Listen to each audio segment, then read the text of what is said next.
Pourquoi autant de temps? Plusieurs raisons à cela. La première, c'est bien sûr la Seconde Guerre mondiale qui freine les productions, mais qui contraint également Disney à diminuer ses coûts de production, et donc le salaire de ses employés. Cela entraînera une grève sans précédent, avec comme conséquence une suspension des longs métrages en production. Cendrillon, Peter Pan et Alice au Pays des Merveilles.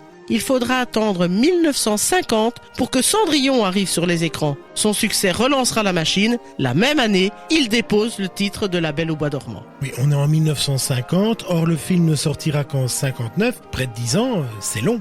Walt veut faire de ce film un chef-d'œuvre, et son niveau d'exigence en sera à la hauteur. Il charge Joe Rinaldi et Ed Penner du développement du scénario. Mais quand il lui propose en juin 52, il refuse cette première trop proche de Blanche-Neige ou de Cendrillon.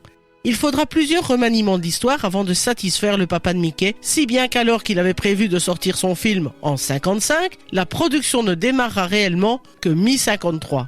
Mais il n'y a pas que l'histoire qui fit l'objet de cette exigence. Il veut que son film se démarque aussi par un caractère visuellement innovant et progressiste. Et justement, où va-t-il aller chercher celui qui répondra à cette exigence? Walt va donner le contrôle total sur l'apparence visuelle du film à Avin Earl, qui sera à la fois directeur artistique et styliste couleur. Avin Earl est rentré chez Disney en 1951 pour travailler, entre autres, sur les décors de Peter Pan et de La Belle et le Clochard. Pour La Belle au Bois dormant, Earl choisit de donner au film une atmosphère médiévale, fantastique, en cherchant l'inspiration dans un manuscrit du XVe siècle, Les Très riches heures de Jean, duc de Berry.